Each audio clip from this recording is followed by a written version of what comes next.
সারা বিশ্বে যেন এখন যুদ্ধের দামামা। ইউরোপ থেকে শুরু করে ভূমধ্যসাগরীয় অঞ্চলে ক্ষমতার লড়াই কিংবা শক্তি প্রদর্শন এখন নিত্য নৈমিত্তিক ঘটনা। এই পরিস্থিতিতে বিভিন্ন দেশের সামরিক সজ্জা এবং জোটবদ্ধ হওয়ার প্রবণতা বিশ্ব শান্তিকে এক গুরুতর হুমকির মুখে ফেলেছে। এই অবস্থায় অস্থিতিশীল হয়ে ওঠার শঙ্কা তৈরি হয়েছে এশিয়ার এক গুরুত্বপূর্ণ ভূখণ্ডে।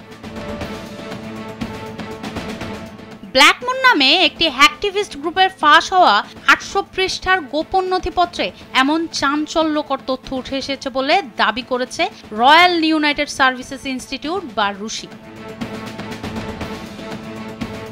প্রতিবেদন অনুযায়ী রাশিয়া চীনের কাছে এমন উন্নত সামরিক প্রযুক্তি ও সরঞ্জাম বিক্রি করেছে যা তাইওয়ানে আকাশপথে আক্রমণের জন্য বেইজিং এর সক্ষমতাকে কয়েক গুণ বাড়াতে পারে।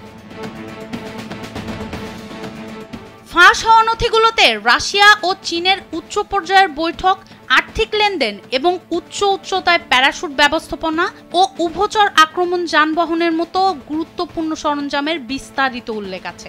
যদিও চীন সরাসরি অর্থ প্রদান বা সরঞ্জাম গ্রহণের বিষয়ে কোনো প্রমাণ দেয়নি, তবে রাশিয়া ইতোমধ্যে এই সরঞ্জাম তৈরির কাজ শুরু করে দিয়েছে বলে দাবি করা হয়েছে।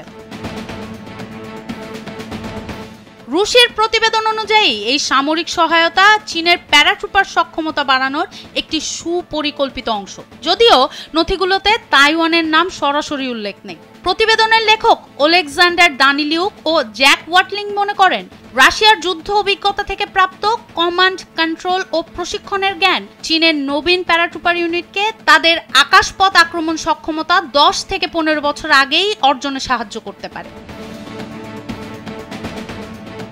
চীন তাইওয়ানকে নিজেদের অবিচ্ছেদ্য অংশ হিসেবে দাবি করে।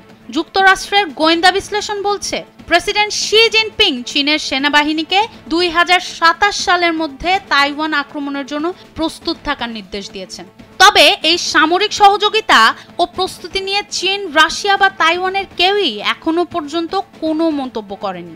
এই গোপন সামরিক লেনদেন আন্তর্জাতিক ভূ রাজনীতিতে এক নতুন উত্তেজনার জন্ম দিয়েছে, যা এশীয় অঞ্চলে ক্ষমতার ভারসাম্যে এক বড় পরিবর্তন আনতে পারে।